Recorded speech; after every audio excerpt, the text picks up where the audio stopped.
It's Friday. That means it's time for Tech Friday. Yay! Welcome on in, everybody. Thanks for being here. First up, we got to talk about Discord. We mentioned it a couple weeks ago. They have changed their tunes. They've released a statement about what they got right, what they got wrong. Still probably not the best statement, but it's better than their first one. You can read all of it there. It's quite long. Let's see. Boop. Here you go. Why you built Discord, where you missed the mark, what they were trying to do with the age verification stuff. You know, says stuff like for 90% of users, nothing changes. Your age group is private. No other user on Discord can see it. Hey, Sirius, thank you for the raid. With you in just a moment. And then they become transparent about their partnerships, you know, the really bad ones, and that those aren't happening anymore. I can't remember the first one, but the Persona 1 isn't going on. What they're changing, adding more verification options. They claim they'll have vendor transparency and a technical blog post before global launch. So they're still doing it, but, you know, not fantastic, but better than it was before. Like I said, they released a statement, I think, a week ago or so, and that just wasn't great. All right, let me welcome in Sirius. Thank you so much for the raid. Really appreciate it. Let's get you a shout out here. Welcome on in. If you don't know me, I'm DC. I talk about tech on Fridays. I produce things. I produce TTRPG actual plays. There we go. Yay! I can use commands on Twitch. Oh, I have a button. Yes. All right. Woo, button. Turn myself down a little bit. It's getting close to peaking. All right. So yeah, Discord made a bunch of statements about their statement. And if you want to read a little more analysis on that, and here's a Polygon article. It is a better statement, and it's long. And you kind of got to chug through a lot. But still not fantastic. But, you know, gotta give them a little credit. They did do significant damage of trust already. Yeah. And talking about trust and Discord, the creator of SiriBot, who is also promising to make more Discord things that interact with Discord, has made something called the SiriBot Discord Auditor right there. Boop. Here's the very simple web page. Covers the problem. Use external apps permissions. Lets user allow third-party apps to post messages on their behalf. This commonly leads to message spam, unwanted automated content, users bypassing your server rules. Only trust role-like mods and admins should have this. And then this tool scans all roles in your servers, identify which roles have this permission, and lets you remove it with one click. So very useful. You just click here, and SiriBot is on my Twitch stream, on a bunch of our streams. So consider using it, because having another safety tool, especially when it comes to Discord, is amazing. And here is SiriBot's Blue Sky post on their promise to make more things for Discord. So that was cool. Ooh, you made it to one of the big bosses again. Awesome. All right, and I didn't see much about this only because I just saw this video today.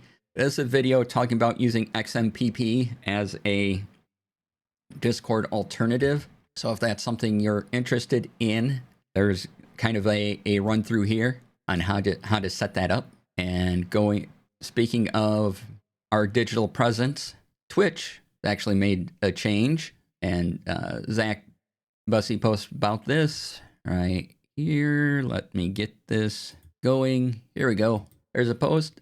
Twitch will no longer enforce against streamers who display a combined chat. So if you're watching this on YouTube, I haven't activated it yet, but starting next week, you'll see the YouTube chats down there, as well as the Twitch chats, because before you could only display the Twitch chats on stream. And that was kind of weird and kind of an odd thing to try to enforce, but they did it sometimes. So now they're not. Yay! Okay, thank you for the lurk. Have a good lunch and foods Foods is important. The implementation was bad. Yeah. All right. Continuing on the social media presence train, YouTube has announced another pricing option called Premium Lite. And let me get that up right here. So YouTube videos, ads free for most videos. You can download and have them play in the background. Again, most videos. Premium Lite benefits available on most non-music content, excluding shorts. Ads may appear when you search or browse. So this doesn't include YouTube music like the premium does, but if you just want to watch YouTube videos, and great, some more ads about YouTube Premium, right? But if you just watch videos mostly and you want to be able to download videos and play them in the background, the background play is more for mobile devices. So when you collapse a window, it would stop playing, but now you can shrink the window and it will still go on, is my understanding of that.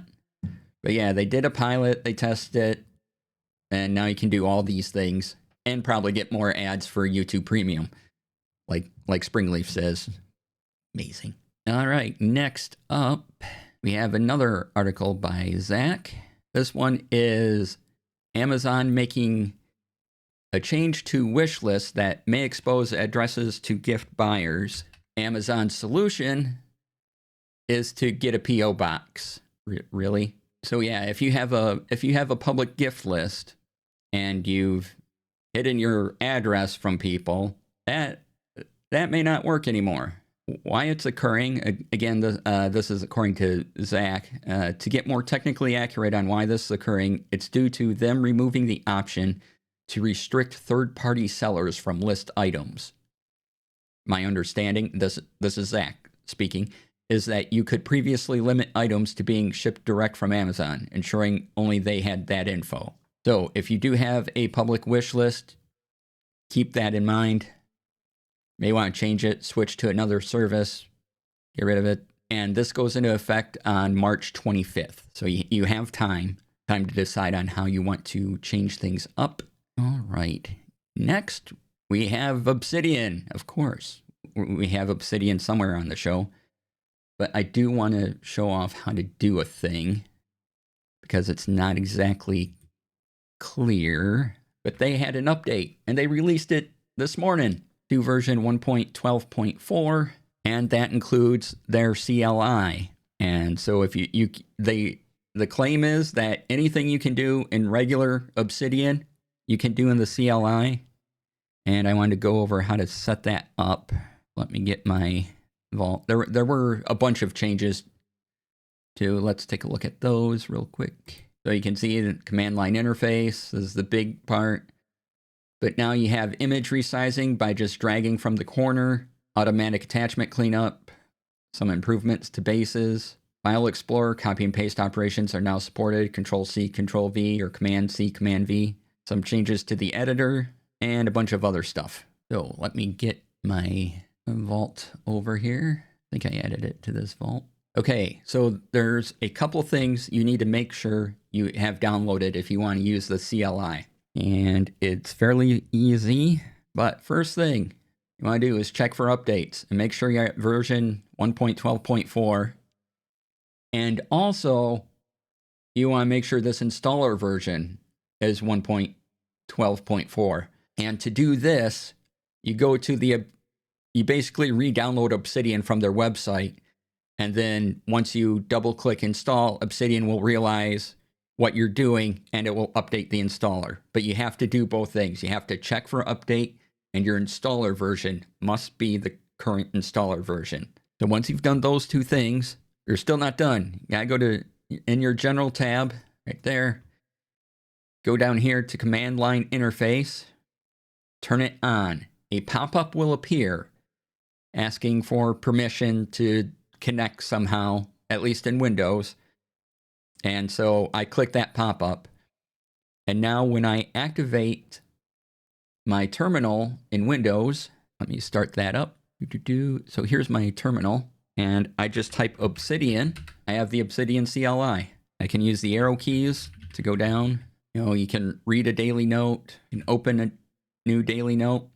So if I do this, let's see here, pane type equals, I want it to open in a tab. And then as you can see, now in my main OBS, it opened a daily note with the current date on it. And yeah, so if that's a thing you like, or you can just use, you know, your mouse and keyboard like you do. This ritual is getting awfully complex. At what point do I offer the sacrificial.data file, right? Also, as soon as you install the updates to Obsidian, if you go to your Obsidian folder, you'll notice a new entry called obsidian.com, and that just lets this magic here happen. But yeah, you got to update Obsidian, update the installer, turn it on, agree to let the plugin do its magic. Then you can just open your terminal in Windows, type Obsidian, and it activates. And if you want, you do need Obsidian open to use the terminal in Obsidian for it to actually do something. And it will perform it in the currently active vault. So if that's useful to you, like it, you can also just type help and get a list of all the commands, files, folders. Anything you can normally do in Obsidian, you can do with the command line. Most likely, I don't think I'll be using it for much, but it's there if you want to. And it's pretty cool. You can do all that from a command line. I just don't know how useful that portion is to me, but I know a lot of people like their command line, so there you go. And speaking of Obsidian, Rex posted this video in the Discord. Thank you, Rex. We talked about Notebook Navigator a couple weeks back, and this is a video on using it and the community plugins this YouTuber no longer uses because Notebook Navigator does those things. So, oops, that was not the right link. Why didn't that copy? I swear I hit copy URL. No, really, I did. There you go. That's the video. Go there. Do the thing. After this stream. Yeah, so you want to use Notebook Navigator, and we'll go back into my home vault a second because I'm using Notebook Navigator in my home vault. So Notebook Navigator lets me do all these colors, gives you icons, and you know when you do something, you can have little previews of your stuff. And what's nice is it is just a tab on the side. If you don't want to use the Notebook Navigator to look at all your stuff, you can just go back to the regular view by clicking the files, and you're back to normal without Notebook Navigator. So it's very light, does a lot of things. If I open up a new note, you know, now I have a little side view, and here it goes. Hey, you have an untitled note 1. Also, if I pop this out, we get a calendar, and then you also can just pick the month on the calendar. Yeah, nice calendar of it. It's a very handy plugin. Does a lot of neat things. So check out that video. And related, kind of, sort of, in a use Markdown to write everything sense, you can, whoops, I accidentally closed a window I didn't want to close. Close that one. No. Okay. Did you do the, you didn't, okay. One moment. Give me this. This window needs to go over here. Not like that. And that's not quite what I wanted either. This is getting very upsetting. Excuse me, technical difficulties. One moment. Ah, there we go. All right. Speaking of Markdown, I saw a video earlier today about a plugin you can add to Apple Notes that adds / commands, a toolbar, and Markdown. So if you use Apple Notes, this is called pronotes.app. It is free. There is a paid version, but the only thing the paid version does is give you access to AI stuff. Should you, for some reason, want to use AI stuff. If you don't, enjoy for free. But yeah, anything that makes writing in Markdown easier, I am for. All right, let's get into some odd territory here. Actually, no, we'll save the odd for the end of it. We'll go to more Apple stuff. So next week, going to be a big week for Apple. Because every day of the week, they're going to be announcing something. Oh boy. And so they have a And this is an article on Tech Radar, kind of guessing what might be announced during next week, and we'll go over it all on next week's Tech Friday.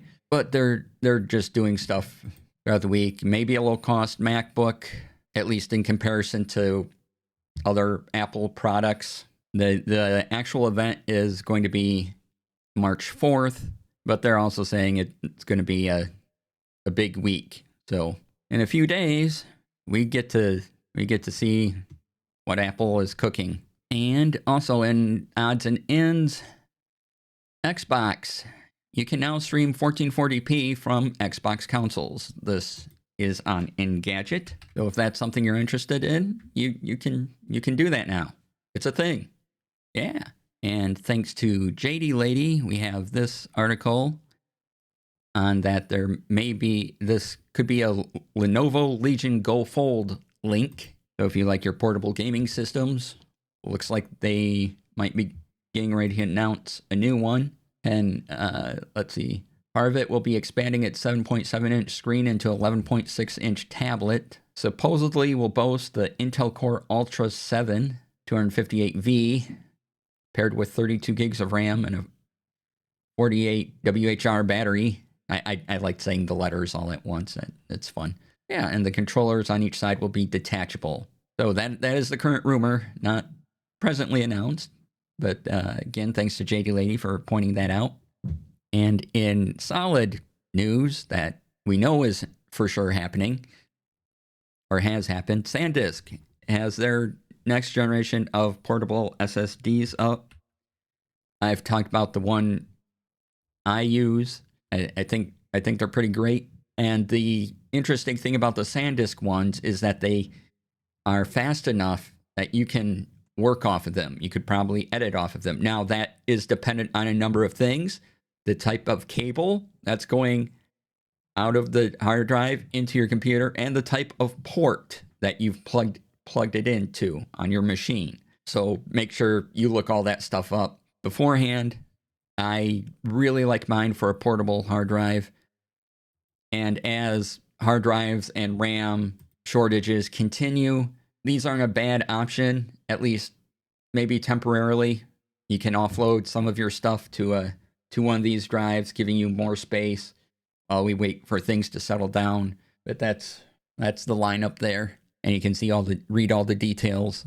Oh, like I said, I really like mine, and these are just the new versions of them. And so if you need a little extra space while shortages are happening, not a bad option. All right, let's get into some weird stuff. First of all, Burger King.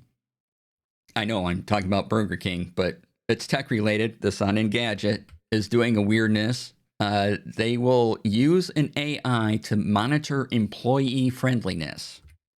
So things like, are they saying thank you? Are they being kind? Are they, smiling? And of course, Engadget takes one of the most cursed images of Burger King that you could. So I'm going to share it with you all, of course. This one. Of course we got to make it bigger. Nothing creepy here.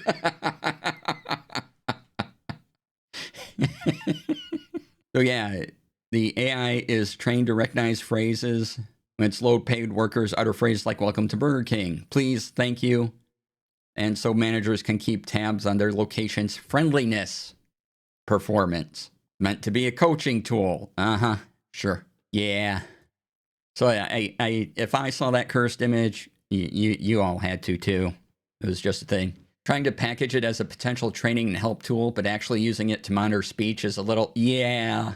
Yep. Gonna be wrapping this in tinfoil every break. Yeah. Yeah.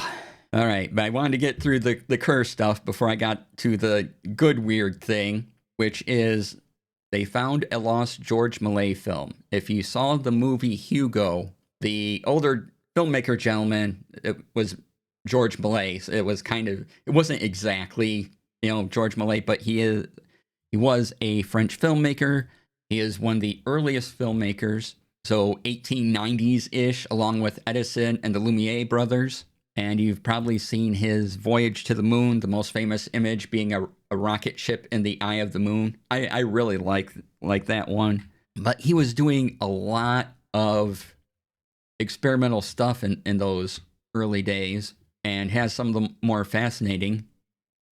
Oh, yeah, you can find it under A Trip to the Moon, usually. And that was made in 1902. But this short film, now in the Library of Congress, predates that. And it has its own little charm. Let's see, when was this made? This was made in 1897. It might be the first time we see some sort of something claiming to be a robot or automaton in a film. And it's not very long. I think it goes like a minute something. But yeah, it's kind of delightful, and I'm glad we get to see it. I'm a big fan of his movies. He did a lot, like I said, he did a lot of experiments with early special effects, a lot of makeup. You'll see some really inventive stuff from him. And in a couple of his movies, there's even color. Yeah, like in the early 1900s color. And what they would do is they would take a colored wax pencil and color in frame by frame what the color would be. So when it went on to the projector, the light would shine through and would just show the green up on screen that was colored in every frame by hand. So there's that. If you're interested, it's kind of charming and a lot of fun. There's a lot of details in the background you can notice. A lot of little clockworky things all around. I really enjoyed it. I watched it a couple times because, again, it's just over a minute and something long. So not a hard watch, but I'm so glad that was found. I had to have a sneeze break. And if you check that article, there's a link to how they restored it and a little bit of the story of how it was found again. And so something delightful to end the episode with. So yay, that will wrap it up for Tech Friday for today. If you're watching this later on a VOD, thank you for being here. Really appreciate it. And I'll see you next week.